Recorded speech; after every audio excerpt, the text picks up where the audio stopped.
Hello friends, welcome back to V star education YouTube channel. And दोस्तों, आज के इस लेक्चर में हम बात करेंगे गेट माइक्रोबायोलॉजी की यूनिट नंबर 6 को। एक लेक्चर में ही कंप्लीट यूनिट को कवर कर लेंगे। तो चलिए आइए डिस्कस करते हैं। एक बात मैं आपसे बता दूं कि इसकी पीडीएफ आपको हमारे टेलीग्राम चैनल से मिलेगी, तो भाई साहब जाकर के डाउनलोड कर लेना। टेलीग्राम का लिंक मैं आपको डिस्क्रिप्शन में दे दूंगा, नहीं तो आप डायरेक्ट भी सर्च कर सकते हो टेलीग्राम पर वी स्टार एजुकेशन, और वहां से जाकर के ये पीपीटी या फिर आप पीडीएफ दोनों को डाउनलोड कर सकते हो। ठीक है, तो चलिए आइए स्टार्ट करते हैं। तो सबसे पहले कुछ टर्मिनोलॉजी को समझते हुए चलते हैं। एक टर्मिनोलॉजी आपकी माइक्रो ऑर्गेनिज्म। आई होप आप सभी को माइक्रो ऑर्गेनिज्म का मतलब पता हो। देखो भाई साहब, माइक्रो ऑर्गेनिज्म किसको बोलते हैं? वे सारे के सारे लिविंग ऑर्गेनिज्म जो कि आपको अपनी नेकेड आई से ना चमकते हो, जिनको देखने के लिए हम किसी लेंस का या फिर माइक्रोस्कोप का यूज करते हो, तो उसको हम बोलते हैं आपके माइक्रोब्स या फिर माइक्रो ऑर्गेनिज्म।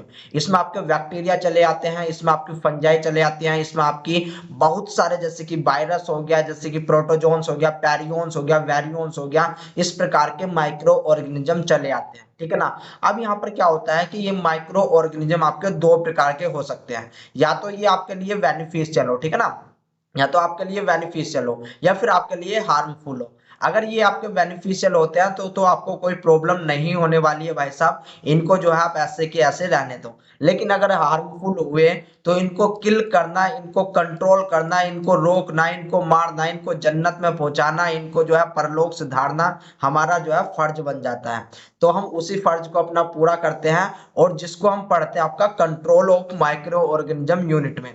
तो आज हम देखेंगे कि किस प्रकार से माइक्रोब से जितने भी आपके हार्मफुल माइक्रोब्स होते हैं उन सबको हम परलोक सिधार देते हैं। आपका जो है किस प्रकार से कंट्रोल करेंगे, किस प्रकार से उसको किल करेंगे, मारेंगे या फिर उसको इनिबिट करेंगे, ग्रोथ को इनिबिट करेंगे, क्या करेंगे, बहुत सारी चीज हम देखने वाले हैं। तो इंटरेस्टिंग वे में आपका जो है लेक्चर चलने वाला है। देखो भाई साहब, इसमें समझाने वाला पोर्शन बहुत कम है, थ्योरेटिकल पोर्शन बहुत ही ज्यादा है। तो घबराने वाली कोई बात नहीं है, क्योंकि थ्योरेटिकल पोर्शन को भी मैं आपको एक्सप्लेन करूंगा।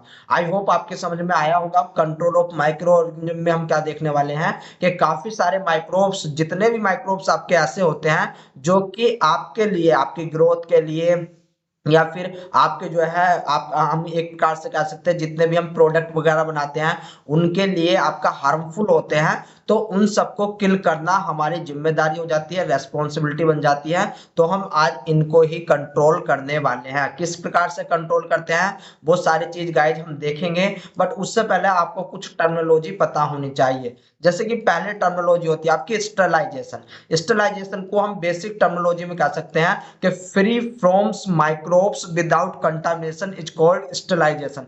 यानी कि एक ऐसा मीडियम जहां पर आपका कोई भी माइक्रोब्स या फिर माइक्रोब्स से रिलेटेड उसके एंडोस्पोर तक ना पाए जाते हो, उस जगह को हम स्टाइल एरिया या फिर आपका जो है उस प्रोसेस को हम स्टरलाइजेशन प्रोसेस के नाम से जानते हैं। मतलब कि आपका कोई एक रूम है, ठीक है ना, आपका कोई एक रूम है, अगर इस रूम के हम सारे के सारे माइक्रोब्स को किल कर दें, सारे के सारे माइक्रोब्स को किल कर दें, इवन जो आपके एंडोस्पोर होते हैं उनको भी अगर हम किल कर दें, यानी कि चाहे वेजिटेटिव सेल हो आपकी या फिर आपकी एंडोस्पोर सेल हो, दोनों को अगर हमने किल कर दिया, परलोक सिधार दिया, जन्नत में भेज दिया, वो प्रोसेस आपका कहलाता है स्टेलाइजेशन। ठीक है ना, वो प्रोसेस आपका कहलाता है स्टेलाइजेशन। यानी कि स्टेलाइजेशन लैटिन स्टेराइल्स का मतलब होता है unable to produce offspring. यानी कि अगर कोई भी ऑर्गेनिज्म होगा तो वो अपने जैसी ऑफ स्प्रिंग जो है प्रोड्यूस करेगा, लेकिन हम एक ऐसी कंडीशन दे रहे हैं जहां पर हम माइक्रोब्स को ही नहीं छोड़ रहे, एंडोस्पोर को भी नहीं छोड़ रहे, तो वहां पर आपकी ऑफ स्प्रिंग प्रोड्यूस नहीं हो सकती। ठीक है ना। In in our context the process by which all living cell spore and acellular entities, जो भी आपके लिविंग ऑर्गेनिज्म होते हैं, स्पोर होते हैं, एसेलुलर एंटिटीज होती है, जैसे कि वायरस, वायरोइड, पेरियोन्स, इनको एसेलुलर बोल देते हैं। ऐसा क्योंकि इनको एसेलुलर बोलते हैं, माइक्रोबायोलॉजी के पहले लेक्चरों में मैंने आपको डिटेल में डिस्कस कर रखा है इनके बारे में। ठीक है ना। तो इनको हम क्या काम करते हैं, आर आइदर डेस्ट्रॉय, या तो इनको डेस्ट्रॉय कर देते हैं, और रिमूव फ्रॉम द ऑब्जेक्ट और हैबिटेट, यानी कि जहां पर हम स्टेलाइजेशन कर रहे हैं या तो किसी मीडियम में कर रहे हैं या फिर किसी लोकेशन पर कर रहे हैं या फिर किसी ऑब्जेक्ट पर कर रहे हैं, ठीक है ना। जैसे कि आप हॉस्पिटल में काफी सारे इंस्ट्रूमेंट देखते होंगे, काफी सारे सीजर वगैरह आते हैं जिनसे आप ऑपरेशन करते हो, या फिर आपके कोई ऐसी लैब्स जहां पर आप जो है अपना काम करने वाले हो माइक्रोस्कोपी से रिलेटेड, ठीक है ना, माइक्रोबायोलॉजी से रिलेटेड, वहां पर हम क्या करते हैं, स्टेलाइजेशन करते हैं, ठीक है ना। A sterile object is totally free of viable micro organism, spore and other infectious agent like आपके एसेलुलर एंटिटीज, ठीक है ना। यानी कि हम टोटली वहां पर जो है किसी भी लिविंग ऑर्गेनिज्म को नहीं रहने देंगे। आई बात समझ में, वही प्रोसेस आपका कहलाता है sterilisation. When sterilisation is achieved by chemical, ये जो स्टेलाइजेशन होता है इसको हम केमिकल से भी अचीव कर सकते हैं, इसको हम आपका स्टेरिलेंट से भी अचीव कर सकते हैं, ठीक है ना।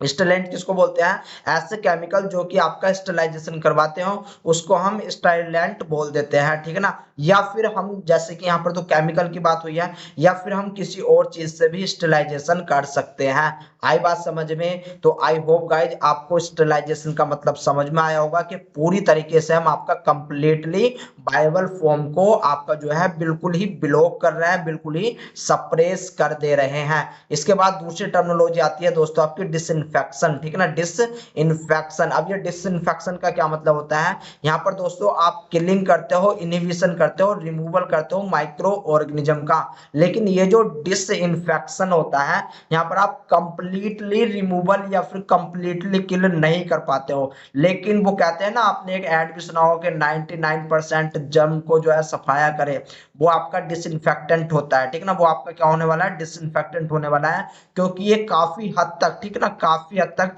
जैसे कि आपको जो दीवारें होती हैं, जैसे कि आपका दीवार है, कोई सा ऐसा ऐसा आपका नॉन लिविंग ऑब्जेक्ट है, वहां पर ये बहुत अच्छे से काम करते हैं, वहां पर ये आपका बहुत अच्छे से काम करते हैं। लेकिन अगर इनको अप्लाई करा जाए लिविंग सेल पर, तो भाई साहब लिविंग सेल को ही ये आपका जो है पर लोग सुधार देंगे। माइक्रो ऑर्गेनिज्म तो जाएगा जाएगा, लेकिन आपका जो है लिविंग सेल भी जाने वाला है, इसलिए डिसइंफेक्टेंट का यूज हम आपके जो लिविंग सेल होता है उस पर बहुत कम करते हैं, इस बात को याद रख लेना, ठीक है ना। यानी कि disinfection is the killing, inhibition और removal of micro organism that may cause disease. Disinfection therefore result in the substantial reduction of the total microbial population and destruction of potential pathogen. आई बात समझ में, जितने भी आपके पैथोजेंस वगैरह होंगे उन सबको ये परलोक सुधारने का काम करेगा। ये डिसइंफेक्शन क्या काम करता है, इससे आपके एंडोस्पोर किल नहीं होते, इस बात को याद रख लेना, ये आपके एंडोस्पोर को किल नहीं कर पाता। लेकिन आपकी जितनी भी वेजिटेटिव सेल होती है, मोस्टली वेजिटेटिव सेल को ये आपका किल कर देगा। आई होप आपको गाइज एंडोस्पोर क्या होता है, वेजिटेटिव सेल्स क्या होती है, ये चीज पता हो। वेजिटेटिव सेल्स मतलब जो आपकी सही फॉर्म में, यानी कि नेचुरल फॉर्म में, जैसे कि बैक्टीरिया हो गया, जैसे कि प्रोटोजोआ हो गया, जैसे कि फंजाई हो गया, ठीक है ना, इनको आपका वेजिटेटिव सेल्स बोला जाता है। आगे बात समझ में, आई होप गाइज आपकी बात समझ में आई होगी, ठीक है ना। Disinfectant are agents usually chemical used to carry out disinfection are normally used only in inanimated object, यानी कि आपका दीवारों पर, आपका नॉन लिविंग ऑब्जेक्ट पर ये काम करते हैं अच्छे से, ठीक है ना। A disinfectant does not necessarily sterile an object because viable spore and few microorganisms may remaining, यानी कि कुछ आपके स्पोर रह जाएंगे एंड कुछ आपके माइक्रो ऑर्गेनिज्म रह जाएंगे। इसलिए मैंने आपको बोला कि डिसइंफेक्टेंट आपके नॉन लिविंग, देखो इसके लिए कुछ चीज याद कर लो, ये आपका एक तो नॉन लिविंग पे काम करेंगे, दूसरी बात ये भाई साहब पूरी तरीके से आपका स्टाइल आपकी कंडीशन नहीं बना पाते, ये केवल 99% ही जर्म हटा पाते हैं, इसलिए आपके एंडोस्पोर को किल नहीं कर सकते, ठीक है ना, एंडोस्पोर को किल नहीं कर सकते। अगर डिसइंफेक्टेंट का यूज हमने आपकी टिश्यू सेल पर या फिर लिविंग सेल पर किया, तो वो लिविंग सेल को भी खतरे में डाल देगा, लिविंग सेल पे भी आपके हार्मफुल इफेक्ट देखने को मिलेंगे। आई बात समझ में, बहुत अच्छे से आपकी आई होप बात समझ में आई होगी। फिर देखो सैनिटाइजेशन, इस सैनिटाइजेशन का यूज आपने अपने जो है कोरोना काल में भर भर के किया होगा। अब ये सैनिटाइजेशन क्या होता है, क्या क्या काम करता है उस चीज को देखने की कोशिश करो। ये सैनिटाइज जो रहता है आपका काफी हद तक बैक्टीरिया को किल करता है, फंजाई को किल करता है, इवन कुछ आपके एंडोस्पोर को भी किल करता है, कुछ आपके एंडोस्पोर को भी किल करता है, एंड कुछ आपके जो है वो किसको भी किल करेगा, वायरस को भी किल करेगा, ठीक है ना, वायरस को भी किल करेगा। बट डिपेंड करता है कि आप सैनिटाइजेशन कौन से केमिकल से बना रहे हो। अभी सारे के सारे केमिकल हम देखेंगे, ठीक है ना।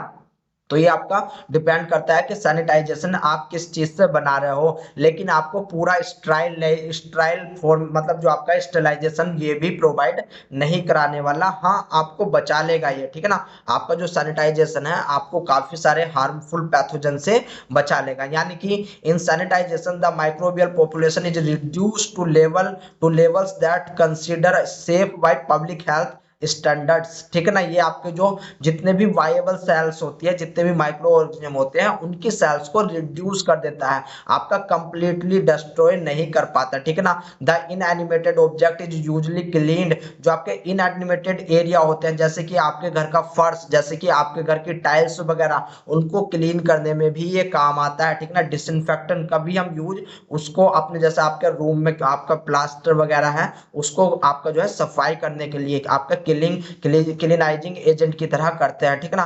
As well as partially disinfectant, for example sanitiser are used in clean eating utensil in restaurant, ठीक है ना। जितने आप बड़े बड़े रेस्टोरेंट में जाते हो वहां पर आपका जो है सैनिटाइजेशन, यानी कि हम घरों में बर्तन किससे मांजते हैं, विम बार आ रहे हैं आपके, एक से एक सर्फ आ रहा है, लेकिन महंगे महंगे होटलों में क्या होता है कि वहां पर आपके सैनिटाइजर यूज करे जाते हैं, ठीक है ना। क्या यूज करे जाते हैं, बड़े बड़े आपके क्या बोलते हैं, हॉस्पिटल नहीं बोलेंगे उसको, होटल बोलेंगे, ठीक है ना।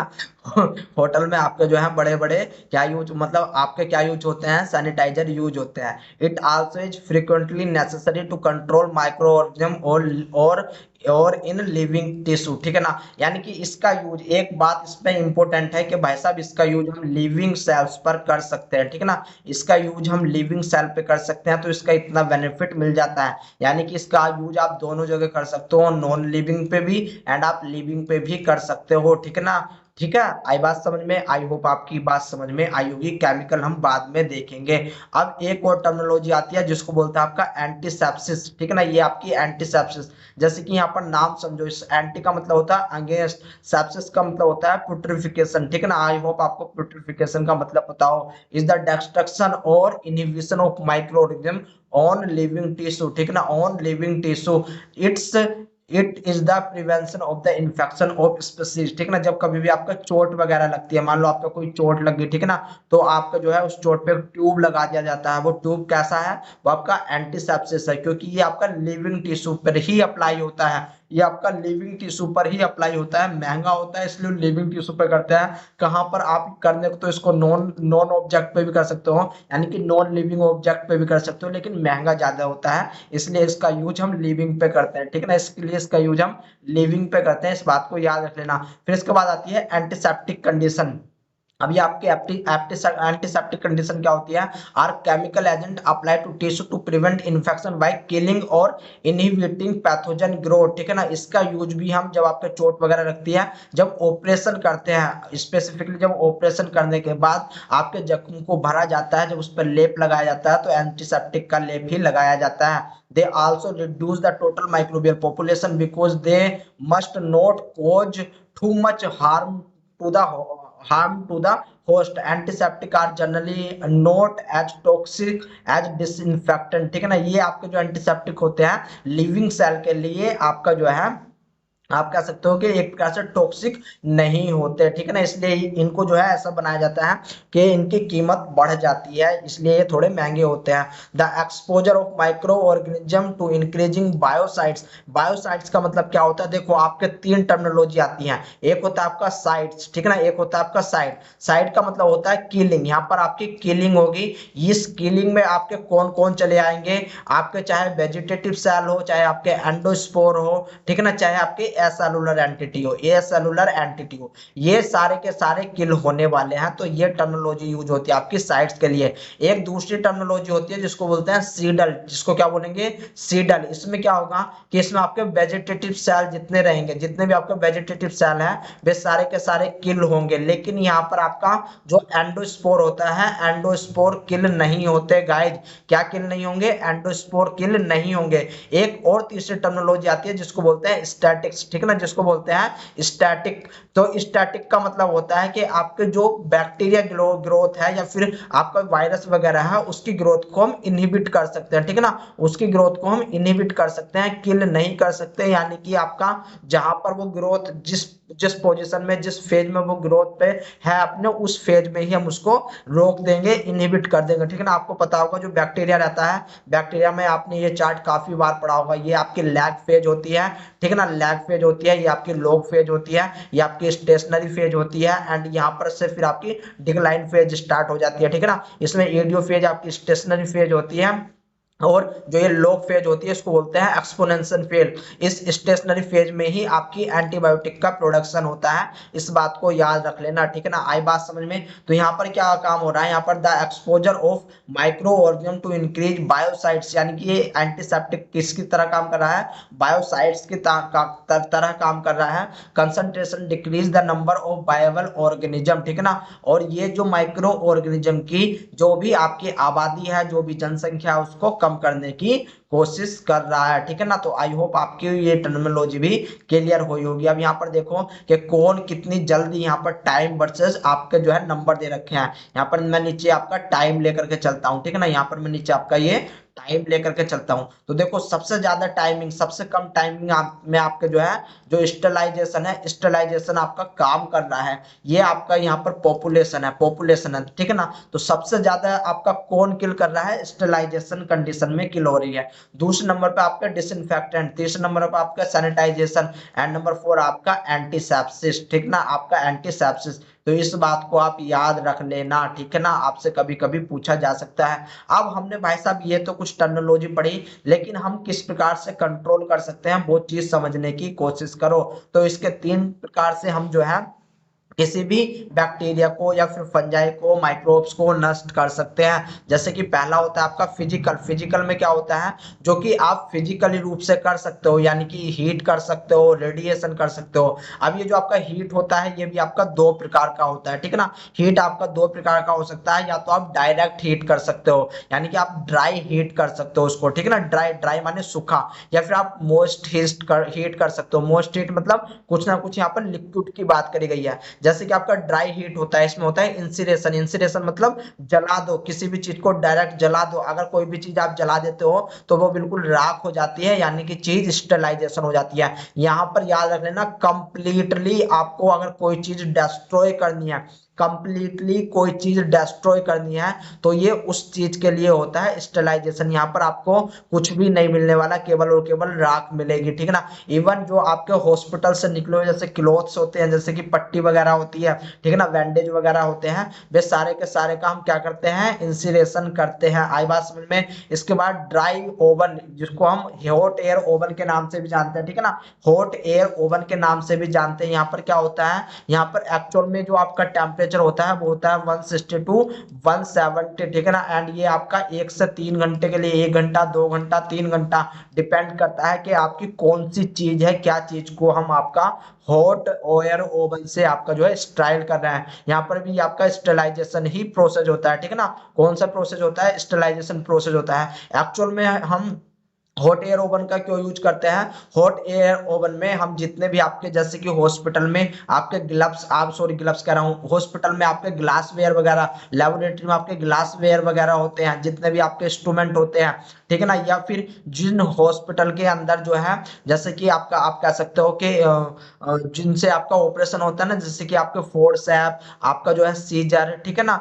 उस किट को, पूरी की पूरी किट को हम हॉट एयर ओवन से ही स्टराइल करते हैं। आई बात समझ में। आई होप गाइज आपकी बात समझ में आई होगी। फिर हम मोस्ट मोस्ट मतलब लिक्विड, मोस्ट मतलब आपका लिक्विड, इसमें हम स्ट्रीम अंडर प्रेशर, यहाँ पर हम प्रेशर जनरेट करते हैं, ठीक है ना, हीट के साथ साथ प्रेशर भी जनरेट करते हैं। आगे एग्जांपल देखेंगे, जैसे कि इसका एग्जांपल होता है ऑटोक्लेव। ऑटोक्लेव में आपका काफी कुछ इंपॉर्टेंट होता है जहां से क्वेश्चन पूछे जाते हैं, तो मैं इसको आपको डिटेल में ही डिस्कस करूंगा, ठीक है ना। यहाँ पर जो टेम्परेचर होता है अराउंड 100 डिग्री से अबव होता है, ठीक है ना, यहाँ पर आपका 100 डिग्री से ज्यादा टेम्परेचर होता है। इसके बाद बॉइलिंग वाटर, बॉइलिंग वाटर क्या होता है कि ये आपका 100 डिग्री पे किया जाता है, ठीक है ना। हॉट वाटर, हॉट वाटर हम कह सकते हैं कि 100 डिग्री से नीचे रहेगा, यहाँ पर केवल वाटर को गर्म किया जाता है। इसके बाद पैस्चुराइजेशन, ये भी आपका बिलो द 100 डिग्री सी, यानी कि ये भी आपका 100 डिग्री से नीचे ही होता है। बट पैस्चुराइजेशन में आपका क्या होता है कि 3 कंडीशन आती है, जिसमें हम हाई टेम्परेचर,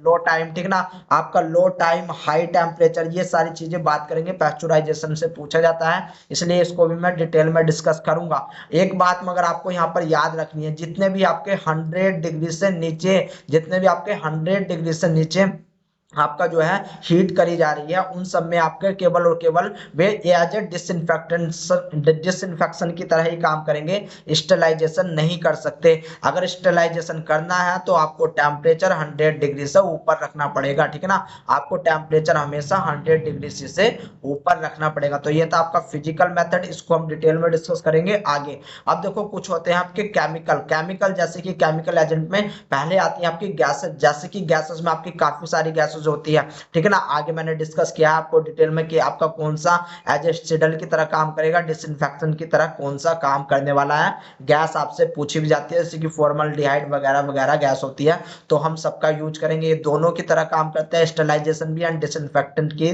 तरह भी काम करता है। अब इस केमिकल एजेंट में आपके कुछ लिक्विड चलाते हैं, जैसे कि एनिमेटेड, ये एनिमेटेड उसको बोलते हैं जो आपके लिविंग सेल पर अप्लाई करे जाते हैं, लिविंग सेल पर अप्लाई करे जाते हैं, जैसे कि आपके एंटीबायोटिक्स होती है, ठीक है ना, आपकी एंटीबायोटिक्स होती है। ये एंटीबायोटिक्स भी अब आपके 2 प्रकार की हो सकती है, या तो ये पूरी तरीके से आपका स्टेलाइजेशन, ठीक है ना, या तो ये आपका पूरी तरीके से माइक्रोब्स को मार दे, या फिर उनकी ग्रोथ को आपका जो है इनहिबिट कर दे। इससे पिछली वाली क्लास में गाइड में आपको पूरी कंप्लीट यूनिट नंबर 9 करवा चुका हूं, तो एक बार देख लेना, आपको यूट्यूब पर ही मिल जाएगी, ठीक है ना। इसके बाद इसी में आपका एंटीसेप्सिस कंडीशन आती है, देखेंगे कि किस प्रकार से आपकी एंटीसेप्सिस कंडीशन आती है। इस लिक्विड में ही अब आपके इनएनिमेटेड आते हैं, इनएनिमेटेड मतलब नॉन लिविंग आप बोल सकते हो, जैसे कि आपके घर में जो फर्श होता है, वो घर की दीवारें होती हैं, वो जो घर में आपके बर्तन रखे हुए हैं वो, ठीक है ना, तो उसका भी हम स्टेलाइजेशन एंड डिसइंफेक्टेंट की तरह काम कर सकते हैं। स्टेलाइजेशन का मतलब क्या होता है, free from microbes without contamination is called sterilisation. Sterilisation क्या होता है, जहां पर आपका एक भी बायोबल फॉर्म या फिर उससे रिलेटेड आपके एंडोस्पोर या फिर एसेलुलर एंटिटी, जिसमें वायरस, वायरोइड, पैरियन, बैरियन, ये चीज आपके ना पाए जाते हो, उस कंडीशन को हम स्टेलाइजेशन कंडीशन बोल देते हैं, ठीक है ना। एंड आपका डिसइंफेक्टेंट क्या होता है कि भाई साहब ये आपका किल तो करेगा, माइक्रो ऑर्गेनिज्म को किल तो करेगा, लेकिन एंडोस्पोर वगैरह के लिए नहीं कर पाता, ठीक है ना। तो ये था आपका केमिकल, इसको भी हम डिटेल में पढ़ने वाले हैं। अब मैकेनिकल में क्या होता है, मैकेनिकल में हम केवल और केवल फिल्ट्रेशन कर सकते हैं। अब ये फिल्ट्रेशन भी 2 प्रकार के होते हैं स्पेसिफिकली, एक तो हम एयर को फिल्टर करते हैं, एयर में हम हैपा का यूज करते हैं, ठीक है ना, हैपा फिल्टर का यूज करते हैं। लेकिन अगर हमें लिक्विड में करना हो तो लिक्विड में हम माइक्रोन फिल्टर का यूज करते हैं। इनका जो इनका पोर साइज होता है वो डिफरेंट होता है, जैसे कि अगर मैं बात करूं माइक्रोन का तो इसका होता है 2 माइक्रोमीटर, ठीक है ना। अगर हैपा का बात करूं तो इसका होता है 0.3 माइक्रोमीटर का, यानी कि आपका जो है इससे कम ही आपका क्या होने वाला है, सॉरी यहाँ तक कि आपका जो है पोर होने वाला, पोर मतलब छेद कुछ आते हैं आपके बायोलॉजिकल एजेंट, जैसे कि प्रीडेटर मतलब एक दूसरे को खा जाना, ठीक है ना। वायरसेस आते हैं, टॉक्सिन आते हैं, ये आपके इतने इंपॉर्टेंट नहीं है। टॉक्सिक है आपका, टॉक्सिक हमेशा स्टेलाइजेशन करते हैं, लेकिन ये आपसे नहीं पूछा जाता, एक दूसरी ही टर्मिनोलॉजी होती है, तो इस पर आप ध्यान मत दो। चलो अब यहाँ पर बारी बारी से देखते हैं, यानी कि 1 बाय 1 करके देखते हैं कि किस प्रकार से आपका कौन चीज कैसे कैसे कैसे काम करती है। सबसे पहले मैकेनिकल देखते हैं। मैकेनिकल मतलब कोई हमारी बात कर रही है मैकेनिकल फोर्स की बात हो रही है यहाँ पर, ठीक है ना, आपकी यहाँ पर फोर्स की बात हो रही है। तो पहला है आपका क्या है कि mechanical removal method relate on barrier, ठीक है ना, ये एक प्रकार से बैरियर की तरह काम करेगा। देखो यहाँ पर एक्चुअल में क्या यूज होता है, तो यहाँ पर आपके फिल्टर पेपर यूज होते हैं, यहाँ पर आपके फिल्टर पेपर यूज होते हैं एंड इसकी एप्लीकेशन क्या होती है वो चीज आपसे पूछी जाती है। तो सबसे पहले फिल्ट्रेशन को देखो। Filtration is an excellent way to reduce the microbial population in solution of heat sensitive material and can be used to sterilize liquid or gases including air rather than directly destroy contaminating microorganism. The filter simply act as a barrier to retain them, ठीक है ना। यानी कि filtration हम केवल और केवल दो चीज के लिए यूज कर सकते हैं, या तो आपका लिक्विड हो, या तो आपका लिक्विड हो या फिर गैस हो, ठीक है ना। लेकिन अगर इनके लिए यूज कर रहे हैं, जैसे कि गैस में आपका एयर आ जाता है, ठीक है ना, एयर आ जाता है, लिक्विड में आपके काफी सारे आपके लिक्विड आते हैं, ठीक है ना, जैसे कि आपका बफर वगैरह होते हैं ना, जो आप बफर बनाते हो। स्पेसिफिकली पूछा जाता है कि बफर को स्टरलाइज करने के लिए सबसे अच्छा मेथड कौन सा होता है, तो वो होता है फिल्ट्रेशन मेथड, ठीक है ना। वो कौन सा होता है आपका फिल्ट्रेशन मेथड होता है। ऑटोक्लेव से अगर आप बफर को स्टाइल करोगे तो जो बफर के जो बफर की एक प्रकार से कैरेक्टर है ना, वो चेंज हो जाएंगे, इस बात को याद रख लेना, ठीक है ना। इसलिए सबसे अच्छा है जो बफर को स्टाइल करने का मेथड है वो आपका फिल्ट्रेशन। आगे बात समझ में। और इस फिल्ट्रेशन से एक और फायदा होता है कि जितने भी आपके हीट सेंसिटिव मटेरियल होते हैं, चाहे लिक्विड में हो चाहे गैस में हो, अगर हीट मिली तो वे अपनी प्रॉपर्टी खो देते हैं, प्रॉपर्टी लॉस कर देते हैं। लेकिन अगर उनको हमने फिल्ट्रेट कर लिया तो वे अपनी प्रॉपर्टी भी नहीं खोते और माइक्रोब से भी फ्री हो जाते हैं, जिसको हम माइक्रोब्स फ्री कंडीशन बोल देते हैं, ठीक है ना। यानी कि filter are used to sterilise pharmaceutical ophthalmic solution, sorry, culture media, oils, antibiotics and other heat sensitive solution. आपसे अभी तक क्या क्या पूछा जा चुका है, आपसे एंटीबायोटिक्स पूछा जा चुका है कि एंटीबायोटिक्स को आपका किस चीज से आपका स्टेलाइज करते हैं, तो याद रखना फिल्टर से करते हैं। इसी प्रकार से ऑयल का आपके कल्चर मीडिया, ठीक है ना, कल्चर मीडिया के लिए हम आपका जो है ऑटोक्लेव भी करते हैं, इस बात को याद रख लेना।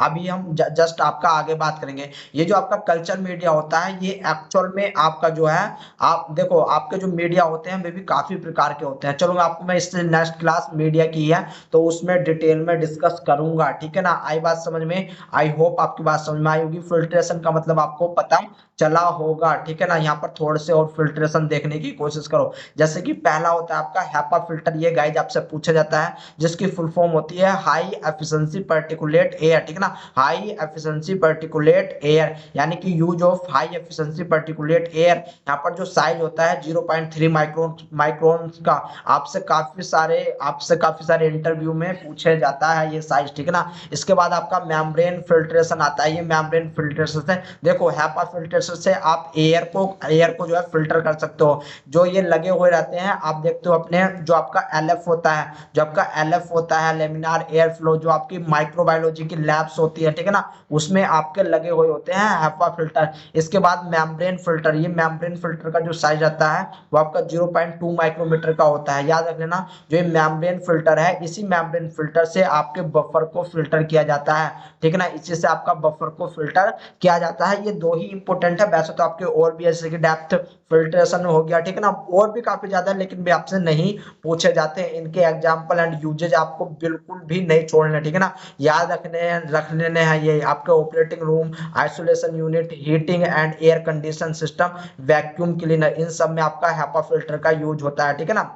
एंड इसके बाद मेम्ब्रेन फिल्ट्रेशन का कहाँ यूज होता है गाइज, तो removal of bacteria from the heat sensitive solution like vitamin, antibiotics, media with heat sensitive compound. आगे बात समझने में, जितने भी आपके बहुत सारे मीडिया ऐसे होते हैं जो कि हीट सेंसिटिव होते हैं, ठीक है ना, कुछ मीडिया आपके ऐसे होते हैं जो कि हीट सेंसिटिव होते हैं, उनके लिए हम आपका मेम्ब्रेन फिल्ट्रेशन का यूज करते हैं। आई बात समझ में, आई होप आपकी बात समझ में आई होगी। तो ये था आपके लिए आपका मैकेनिकल रिमूवल। यहाँ पर देखो आपको एक प्रकार से दे रखा है मेम्ब्रेन फिल्टर, ये आपका मेम्ब्रेन फिल्टर का एग्जांपल है, ठीक है।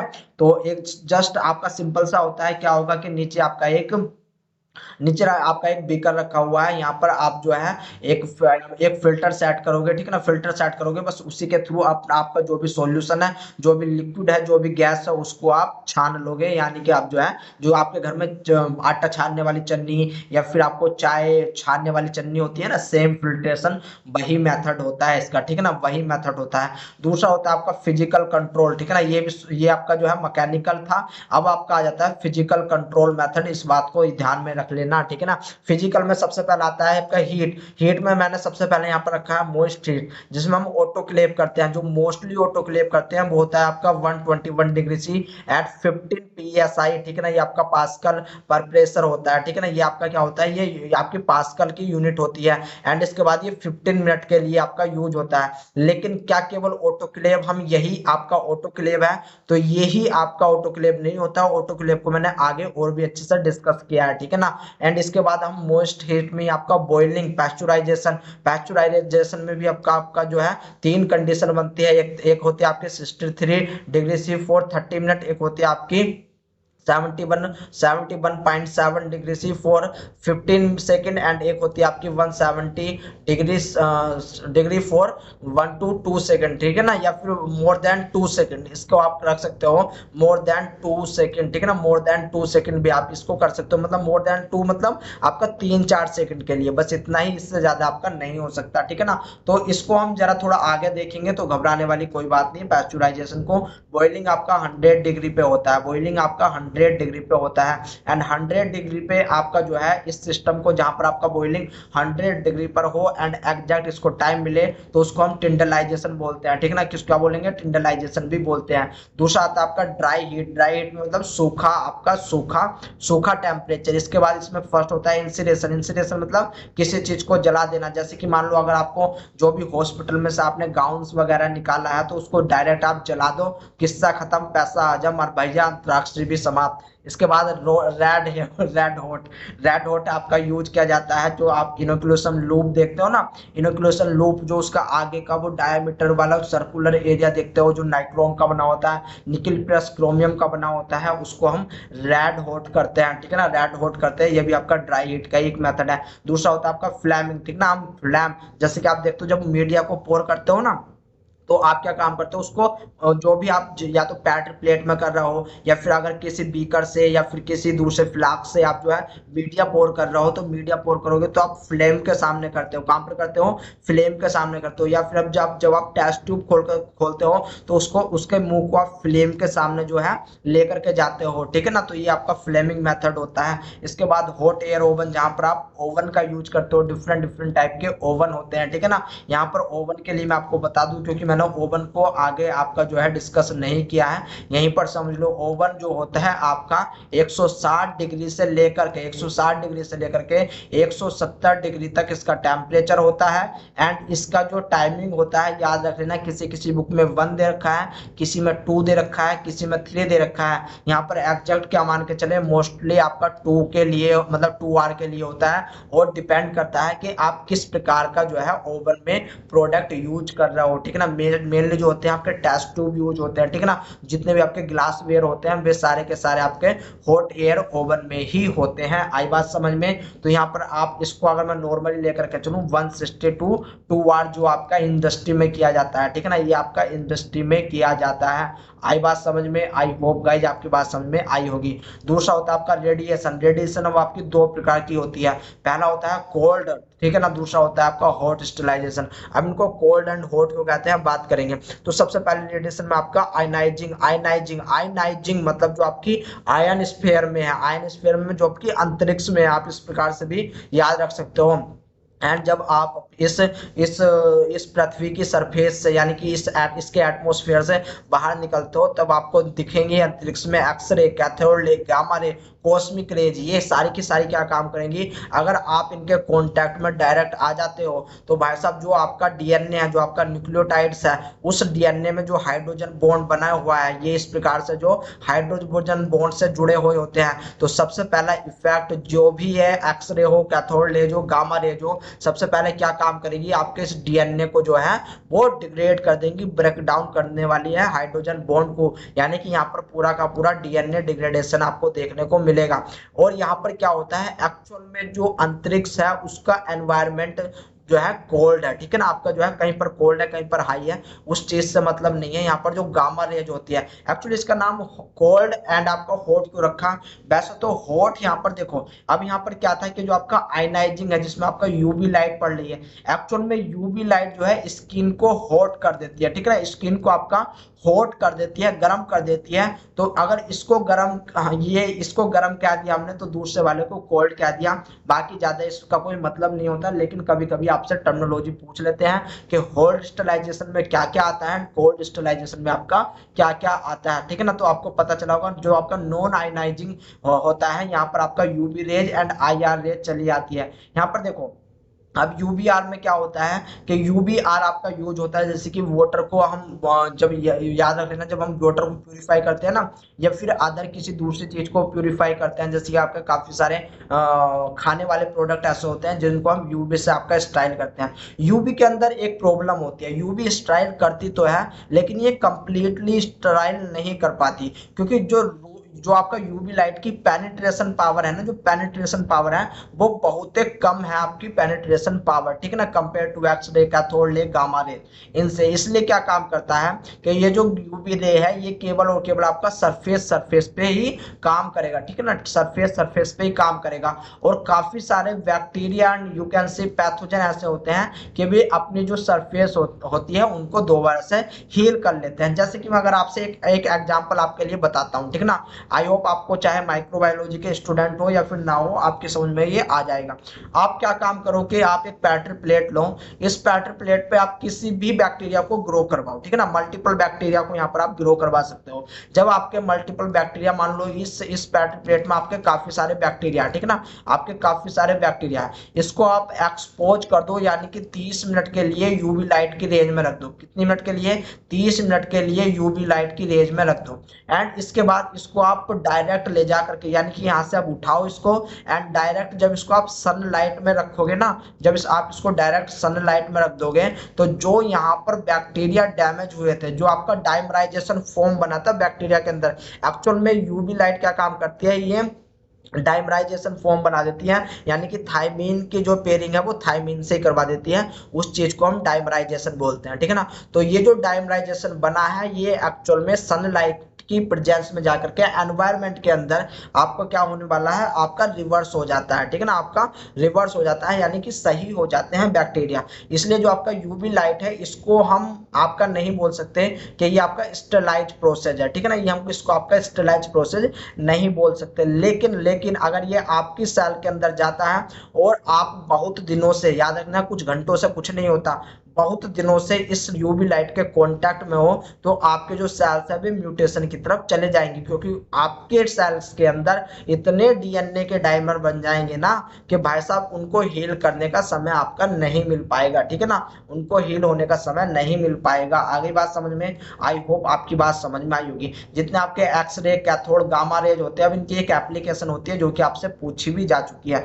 गामा रेडिएशन, इसको हम कोल्ड रेडिएशन के नाम से जानते हैं, ये आपकी कोबाल्ट 16 सोर्स से मिलती है, ठीक है ना। जब आप कोबाल्ट 60 को, कोबाल्ट 60 क्या काम करता है, अपने अंदर से जो है गामा रेज निकालता है, अपने अंदर से gamma rays and beta radiation generate करता है। इस बात को याद रख लेना। हाफ जो मैंने हाफ रेडिएशन या फिर हाफ रेडियो आइसोटोप्स में ये चीज मैंने गाइज आपको पढ़ा रखी है, ठीक है ना, आप जो है यूट्यूब पर देख सकते हो। ये क्या काम करेगा कि accelerate electron from high voltage electricity, आपका जो होता है बीटा होता है, ठीक है ना।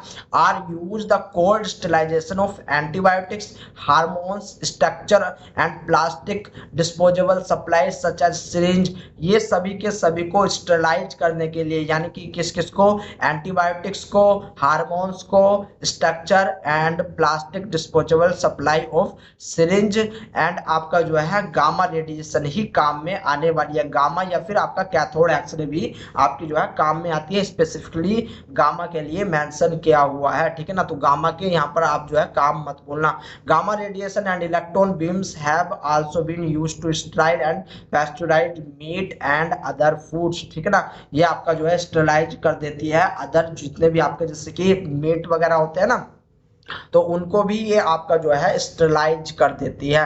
आई बात समझ में। काफी सारे जितने भी आपके गुचड़ खाने होते हैं ना, गुचड़ खाने बोलते हैं, गुचड़ खाने बोलते हैं, मुझे नहीं पता, जहां पर आपके एनिमल जो है कटते हैं, जहां पर उनका मीट बनाया जाता है, मतलब निकाला जाता है, तो उसको बोलते हैं बुचड़ खाना या फिर गुचड़ खाना, जो भी हो आपका, ठीक है ना, एक्स वाई जेड। तो वहां पर ये आपका गामा रेज का यूज किया जाता है, ठीक है ना। आई बात समझ में। आई होप गाइज आपकी बात समझ में आई होगी। तो जैसे कि मैंने आपको बताया था कि मैं आपको डिस्कस करूंगा ऑटोक्लेव। ऑटोक्लेव क्या काम करता है कि ये आपका स्टरलाइजेशन का काम करता है, ये आपका स्टरलाइजेशन का काम करता है। अब ऑटोक्लेव क्या होता है, एक मोस्ट मॉइस्ट हीट, ठीक है ना, ये आपका मॉइस्ट हीट पे जो है काम करेगा। यानी कि यहाँ पर एक तो आपको प्रेशर देखना पड़ेगा, यहाँ पर एक आपको प्रेशर देखना पड़ेगा एंड दूसरा यहाँ पर आपको टेम्परेचर देखना पड़ेगा। ये दोनों चीज सेट करनी होती है। ये आपका एक प्रकार का वर्टिकल, याद रख लेना, ये आपका कैसा है, वर्टिकल आपका जो है ऑटोक्लेव होता है, जहां पर एक आपका स्क्रीन लगी हुई रहती है, जहां से आप क्या काम करते हो, अपना प्रेशर, अपना टेम्परेचर, अपना टाइमिंग तीनों सेट करते हो। प्रेशर भी यहाँ पर आपका सेट होता है, टाइमिंग भी यहाँ पर सेट होता है एंड टेम्परेचर भी गाइज यहाँ पर आपका जो है सेट होता है, ठीक है ना। तो देखो, अगर हम यूज कर रहे हैं जर्नल मीडिया, ठीक है ना, अगर हम यूज कर रहे हैं आपका जर्नल मीडिया, जर्नल मीडिया में कौन कौन से चलाते हैं, जैसे कि आपका एस सी डी ए चलाता है, आपका एस डी ए चलाता है आपका, ठीक है ना, पीडीए चलाता है आपका, पीडीए, ठीक है ना, पीडीए चलाता है, नैम चलाता है, एन नैम चलाता है, इसके बाद आपका एमबी चलाता है, ठीक है ना, मिथाइलिन ब्लू एमबी चलाता है, ठीक है ना। और भी आपके जो जनरल मीडिया होते हैं उन सब के लिए क्या होता है कि उन सब के लिए जो टेम्परेचर होता है, टेम्परेचर हम रखते हैं 121 डिग्री सेल्सियस, ठीक है ना, 121 डिग्री सेल्सियस एंड टाइमिंग रखते हैं हम 15 मिनट, ठीक है ना, कितनी 15 मिनट हम जो आपकी टाइमिंग रखेंगे। इसके बाद जो हम आपका प्रेशर देते हैं, इसी में प्रेशर का टाइमिंग होता है आपका कितना 15 मिनट ही या फिर 15 psi आपका जो है टेम्परेचर सेट करना पड़ता है जर्नल मीडिया के लिए। लेकिन कुछ आपके स्पेसिफिक मीडिया होते हैं, स्पेसिफिक मीडिया में आपके कुछ एग्जाम्पल है, जैसे कि आरवीएस, ठीक है ना, जैसे कि आपका आरवीएस हो गया, जैसे कि आपका जीएनबी हो गया, जीएनबी एक ही आपका जीएनबी, ठीक है ना। आपका जो है आपका आरसीबी हो गया, आरसीबी। ये कुछ मीडिया ऐसे होते हैं जहां के लिए जो टेम्परेचर होता है, टेम्परेचर आपका जो है लो करना पड़ता है, टेम्परेचर आपका लो करना पड़ता है। ये आपको 150 डिग्री करना पड़ेगा, ये आपको 150 डिग्री करना पड़ेगा। एंड जो आपका टाइमिंग है, यहाँ पर आप टाइमिंग घटा करके 10 मिनट करोगे, टाइमिंग घटा करके 10 मिनट करोगे। एंड जो आपका यहाँ पर प्रेशर है, याद रख लेना, जो प्रेशर है, प्रेशर आपका जो है, प्रेशर भी आपका कम ही होगा, ठीक है ना।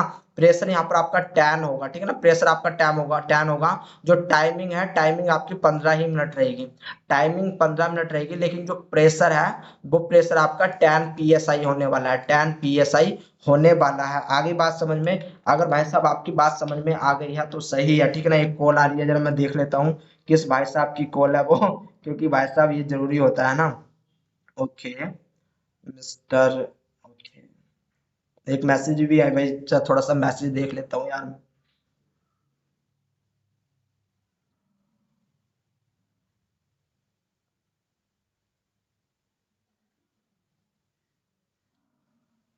ठीक है, चलो। अरे शादी है यार दोस्त की, ठीक है, उसने अपना कार्ड भेजा है, तो कोई बात नहीं, उससे भी बात करेंगे हम। तो यहाँ पर देखो, आपका जो है स्पेशलाइजेशन, जो आपका कुछ स्पेशल मीडिया होते हैं, आरबीएस, जीएनबी, आरसीबी, इनके लिए जो टेम्परेचर होता है वो होता है आपका 115 डिग्री एंड जो टाइमिंग होता है वो होती है आपकी 15 मिनट, ठीक है ना, टाइमिंग होती है आपकी 15 मिनट। एंड जो प्रेशर होता है वो होता है आपका 10 psi, ठीक है ना। इतनी बात याद रख लेना। एक तीसरा और ऑटोक्लेव करते हैं जिसको बोलते हैं डिस्कार्ड, जितने भी याद रख लेना, जितना भी मीडिया यूज कर रहे हो, जितना भी आप मीडिया यूज कर रहे हो अपने माइक्रोबायोलॉजी लैब में, एंड जो भी आप अदर जो अपनी जो आपकी जो ड्रेसिंग वगैरह रहती है, उसको आपको स्टाइल करना पड़ता, सॉरी, उसको आपको स्टाइल करना पड़ता है पूरी तरीके से। तो उसको बोलते हैं हम आपका जो है डिस्कार्ड मीडिया, क्या बोलेंगे, डिस्कार्ड मीडिया बोला जाता है उसको, ठीक है। ये आपसे पूछा जा सकता है, इंपॉर्टेंट है। यहाँ पर हम क्या काम करते हैं कि यहाँ पर हम टेम्परेचर जो है, टेम्परेचर रखेंगे 121 डिग्री, ठीक है ना, 121 डिग्री सेल्सियस। एंड जो टाइमिंग रहेगा, टाइमिंग वेरी वेरी इंपॉर्टेंट, ये हम रखते हैं आपका 1 आवर के लिए, कितना, 1 आवर के लिए रखते हैं। एंड यहाँ पर जो आपका जो प्रेशर रहता है, वो प्रेशर आपका 15 याद रख लेना, 15 PSI रहता है, ठीक है ना, 15 PSI रहता है। तो तीनों चीज गाइस ये आपकी पूछी जाती है, ये तीनों चीज आप बिल्कुल भी मत भूलना। आई बात समझ में? तो ये तीनों होता है, तीनों के लिए आपके अलग अलग ऑटोक्लेव में अलग अलग कंडीशन होती है। आ गई बात समझ में? जब आपका मैं ये आपको ये PDF दूंगा, तब मैं इसको आपका डिजिटल रूप से लिख दूंगा। अभी हालांकि मेरी याद लिखना इसमें रहा नहीं था, ठीक है ना, लेकिन आपने याद दिलवा दिया, बहुत अच्छी बात है, ठीक है ना। अब देखते हैं पैस्चुराइजेशन के लिए। पैस्चुराइजेशन में आपके 3 कंडीशन आती है। पहली कंडीशन होती है high temperature short time. High temperature short time में आप क्या काम करते हो, 72 डिग्री सेल्सियस जो है आप टेम्परेचर रखते हो। एंड जो टाइमिंग रहेगा केवल और केवल 15 सेकंड का रहने वाला है, 15 सेकंड का रहने वाला है, ठीक है ना। तो ये था आपका high temperature 72 and short time 15 second, ठीक है ना, शॉर्ट टाइम 15 सेकंड। इसके बाद आपका आता है ultra high temperature. Ultra high temperature में गाइज आप क्या काम करते हो, अराउंड 138, अराउंड 138 जो है आप जो है टेम्परेचर रखते हो। एंड उसको जो है स्पेसिफिकली ये मिल्क एंड जूस के लिए होता है, ठीक है ना, स्पेसिफिकली आपका मिल्क एंड जूस के लिए होता है जो पैस्चुराइजेशन होता है, ठीक है ना। आप देखते होंगे जो आपके घरों में दूध वगैरह आते हैं थैली वाले, उसमें लिखा हुआ आता है कि पैस्चुराइज मिल्क, ठीक है ना। तो यहाँ पर क्या होता है कि आपका जो है 138 डिग्री सेल्सियस तक हीट करते हैं, वो भी 2 से 4 सेकंड के लिए, ठीक है ना, 2 से 4 सेकंड के लिए। एक और कंडीशन आपकी आती है जिसमें आपका होता है high temperature vary short time. High temperature, high temperature, high temperature, नहीं सॉरी सॉरी, आपका low temperature, low temperature, low temperature high time, low temperature high time, ठीक है। तीसरी कंडीशन है low temperature high, low temperature high time.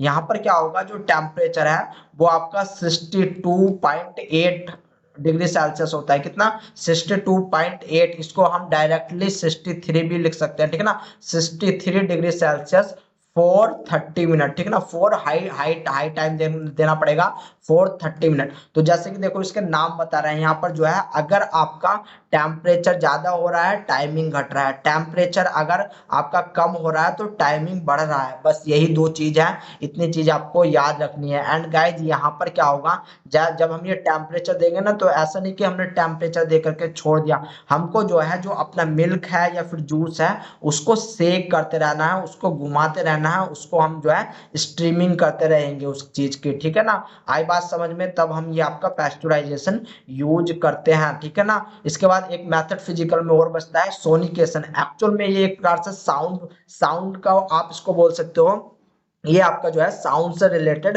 होता है, ठीक है ना। आपका केमिकल लैब में मिलता है, मोस्टली जो है केमिकल लैब में मिलता है। एक्चुअली मैंने ये सारे के सारे आपके करके देख रखे हैं, क्योंकि मैंने माइक्रोबायोलॉजी में कम से कम आपका जो है 1 साल तक इंडस्ट्री एरिया में भी काम किया है, तो मुझको ये सारे के सारे पता है, ठीक है ना। इसलिए जो है आपको ना भी पता हो तो भी कोई दिक्कत वाली बात नहीं है। अब यहाँ पर देखो ये आपके लिए बहुत ज्यादा इंपॉर्टेंट होने वाली है, ठीक है ना।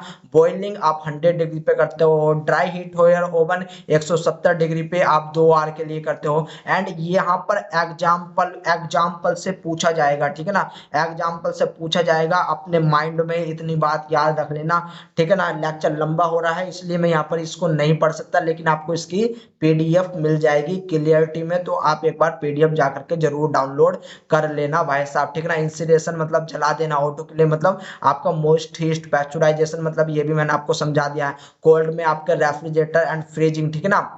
आपसे गाइज एक चीज और पूछा जाता है, आपसे पूछा जाता है लिक्विड नाइट्रोजन का जो मेल्टिंग पॉइंट होता है वो कितना होता है, 196, ठीक है ना, 196 होता है आपका। इस बात को याद रख लेना। रेफ्रिजरेटर का जो टेम्परेचर होता है हम 4 डिग्री सेल्सियस रखते हैं। एंड यहाँ पर जो माइक्रोबियल की ग्रोथ है वो केवल रुक जाती है, आपकी जो है बंद हो जाती है, आपकी कोई भी किलिंग नहीं होती, इतनी बात याद रख लेना। फ्रीजिंग में आपकी जो है किलिंग होने वाली है, फ्रीजिंग में आपकी किलिंग होने वाली है। एक नाम होता है आपका डीप फ्रीजिंग, ठीक है ना, एक नाम होता है आपका डीप फ्रीजिंग। इस डीप फ्रीजिंग में क्या होता है, इस डीप फ्रीजिंग में हम जो है आपके जो स्पोर्स होते हैं उनको जो है स्टोर करके रखते हैं, उनको स्टोर करके रखते हैं। सेम कंडीशन होती है आपकी लाइफलाइजेशन की, ठीक है ना। लाइफलाइजेशन में भी हम बहुत माइनस में आपको टेम्परेचर प्रोवाइड कराते हैं। जो डीप फ्रीजिंग होता है यहाँ पर अराउंड हम जो है माइनस के 70 डिग्री सेल्सियस तक टेम्परेचर लेकर के जाते हैं। जबकि जो आपको लाइफलाइजेशन होता है यहाँ पर हम अराउंड जो है आपका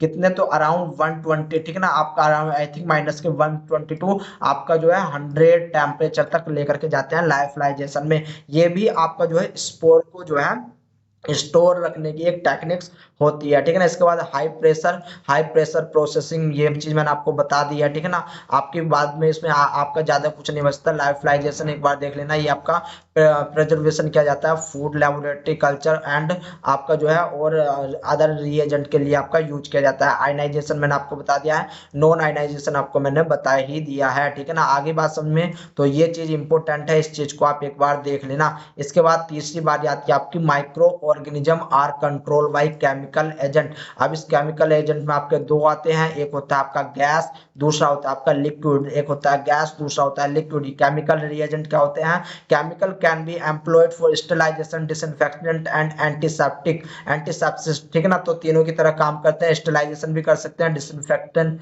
की तरह भी काम कर सकते हैं एंड एंटीसेप्सिस की तरह भी काम करते हैं। एंटीसेप्सिस आपको जो है लिविंग सेल पे दी जाती है। डिसइंफेक्टेंट का यूज आप अपने घर में क्लीनाइजिंग, आपकी जो आपके घर में जो लैट्रिन बनी हुई होती है, जो फर्श वगैरह होता है उसमें आप यूज करते हो। स्टरलाइजेशन आप जो है बिल्कुल ही आप एक प्रकार से आप जो है फ्री फ्रॉम माइक्रोब्स कर देते हो विदाउट कंटामिनेशन, ठीक है ना, उसको बोलते हैं sterilization. The proper use of chemical agent is essential for personal safety, ठीक है ना। Chemical also are employed to prevent microbial growth in food and certain chemical are use to treat infection disease. आपको दो chemical नहीं भूलने, जिसमें आपका होता है फिनोलिक्स फर्स्ट, ठीक है ना। जो आपका फिनोल होता है यही आपका पहला केमिकल था जो कि ट्रीट किया गया था एंटीसेप्टिक के लिए, ठीक है ना, ट्रीट किया गया था एंटीसेप्टिक के लिए जोसेफ लिस्टर के द्वारा। आई बात समझ में, यही आपका फिनोल था जो कि आपका सबसे पहले डिस्कवर किया गया था। इतनी बात गाइज आपसे पूछी जाती है, बाकी यहाँ पर जो लिखा हुआ है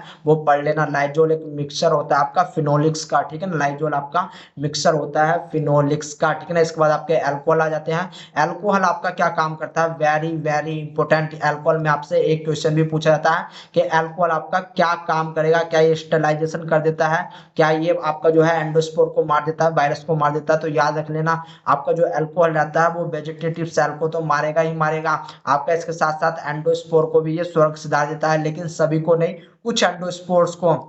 इसके बाद कुछ वायरस होते हैं जिनको ये स्वर्ग भेजने का काम करता है अल्कोहल, ठीक है ना, जिनको ये स्वर्ग भेजने का काम करता है। तो अब आप कह सकते हो जो अल्कोहल होता है वो आपका एंडोस्पोर एंड वायरस पे भी काम करता है, लेकिन कुछ ही होते हैं आपके, ठीक है ना, कुछ ही होते हैं जिनके लिए ये काम करता है, ठीक है ना। यहाँ पर कहीं पर लिखा होगा आपका जो है वायरस एनवेलप आर डेस्ट्रॉय, ठीक है ना। आपका स्पैरोसीडल होता है यानी कि स्पोर को किल करने वाला स्पेरोसिडल होता है। फंजीसाइड्स होता है, फंजाई को भी मारता है, ठीक है ना, फंजाई को भी मारता है। इसलिए आपको जो सैनिटाइजेशन है, सैनिटाइजेशन में भर भर के अल्कोहल दिया जा रहा था। वहां पर जो आप सैनिटाइजेशन यूज करते हो ना, सैनिटाइजेशन में और कुछ नहीं होता, केवल आपका अल्कोहल एंड आपका जो है एक फ्रेगनेंस के लिए आपको परफ्यूम वगैरह उसमें छिड़क के आपके हाथ में पकड़ा दिया जाता है, ठीक है ना। 40 रुपए आपको, भाई साहब इतना महंगा, इतनी लूट मची है ना इसमें, तो बहुत ही ज्यादा लोगों ने जो है बहुत ज्यादा मतलब, अब मैं सही बताऊं, आपका 20 रुपए के सैनिटाइजेशन में पूरी 1 लीटर की बोतल बना लो, ठीक है ना, पूरी 1 लीटर की बोतल बना लो। एंड ये 1 लीटर की बोतल आपकी जो है आप आराम से बेचो, इसी को अपनी 200 100 ml की शीशियों में करके आपके आराम से बेचो इनको 50 रुपए में, ठीक है। तो आप देख लो कितना पैसा लोग बागों ने कमाया, यानी कि फायदा उठाया गया वहां पर, ठीक है ना। अब ये कुछ गैस होती है, gas very very very very very important है। Ethyl oxide and chlorine, ethyl oxide and chlorine ये दोनों की दोनों आपके जो है आपके एंडोस्पोर को मारती है, लेकिन आपके जो हाइड्रोजन पेरोक्साइड H2O2, ठीक है ना, H2O2 ये आपका जो है नहीं मार पाती। एक्चुअली ये वेपराइज्ड होती है, इस बात को याद रख लेना। ये आपका एजोटॉक्सिक की तरह काम करती है, ठीक है ना। एंड यहाँ पर जो है ये एक प्रकार से सीडल की तरह काम करती है। तीनों की तीनों सीडल है, ठीक है ना। तीनों की तीनों आपकी क्या होने वाली है, सीडल कंडीशन में है। तीनों की तीनों जो है बैक्टीरिया को स्वर्ग पहुंचा देगी, ठीक है ना। बैक्टीरिया हो, फंजाई हो, वायरस हो, कुछ भी हो, ठीक है ना। कौन कौन सी, ethyl oxide and chlorine dioxide. Chlorine dioxide, chlorine का यूज हम वाटर के प्यूरिफिकेशन में भी करते हैं। क्लोरीन का यूज हम वाटर के प्यूरिफिकेशन में भी करते हैं। फिर कुछ लिक्विड आ गए, इन लिक्विड में जो इंपोर्टेंट है एक तो फॉर्मल्डिहाइड है, फॉर्मल्डिहाइड प्लस अल्कोहल। ये चीज आपसे पूछी जा चुकी है, इस चीज को आप याद कर लेना गाइस, ठीक है ना। ये चीज आप याद कर लेना। इसके जो है स्पेरोसिडल होते हैं and neurotoxic fumes toxic volatile होता है इसका, ठीक है ना। आगे बात समझ में। इसके बाद आपके ये भी लिक्विड के ही हैं, ठीक है ना, ये भी आपके लिक्विड के हैं। इसमें गाइस आपसे पूछा जाता है क्लोरीन कंपाउंड के बारे में, and iodine alcohol, chlorine and iodine come iodine. And आपसे पूछा जाता है इसमें मर्क्यूरियल कंपाउंड, मर्क्यूरियल कंपाउंड, ठीक है ना। इनके देखो ये जो एग्जाम्पल है ना, इनको भाई साहब यूजेज कह लो, इनको एग्जाम्पल कह लो, कुछ भी कह लो, ये मत पढ़ना भूलना, आपको पीडीएफ से मिल जाएंगे, ठीक है ना। आई बात समझ में, आई होप आपकी बात समझ में आई होगी। तो ये पूरा का पूरा आज हमने पूरी की पूरी आपकी जो है कंट्रोल ऑफ माइक्रो ऑर्गेनिज्म पढ़ ली, जिसमें हमने सभी चीज पढ़ लिया है, ठीक है ना। एंड मेरी तरफ से आपको माइक्रोबायोलॉजी वाला थैंक यू है। अगर लेक्चर अच्छा लगा तो चैनल को सब्सक्राइब कर लेना भाई, क्योंकि आपको पता है सब चीज फ्री में होता है। यहाँ पर गेट फ्री में है, CSIR फ्री में है, और भाई साहब मैं तो ICMR भी फ्री में करवाऊंगा। जब तक पढ़ाया जाएगा सब कुछ फ्री में पढ़ाया जाएगा, आपसे कोई भी पैसा नहीं लिया जाएगा, फ्री सेवा है। अगर कोई हो जो कि पढ़ना चाहता हो तो भाई साहब सभी को बता देना कि फ्री में, भाई साहब फ्री वाला एक ही चैनल है जिसका नाम है वी स्टार एजुकेशन। एंड जो मटेरियल मिलता है ना, वो भी एक नंबर मटेरियल मिलता है। तो चलो आओ यहीं पर मैं इस लेक्चर को समाप्त करता हूँ दोस्तों, एंड मुझे दो इजाजत, क्योंकि भाई साहब मेरा गला भी दुखना स्टार्ट हुआ है, ठीक है ना। क्योंकि ये दूसरा लेक्चर है आज सुबह से। आज मैंने आपकी 2 यूनिट फिनिश करवा दिया, लेकिन तीसरी यूनिट की आपकी पूरी की पूरी तैयारी है। हो सकता है कि मैं आज ही कर दूं, नहीं तो मैं कल करूंगा, ठीक है। तो मिलता हूं मैं आपसे कल दोस्तों, तब तक के लिए tata and bye bye, and सबसे बड़ा जय हिंद।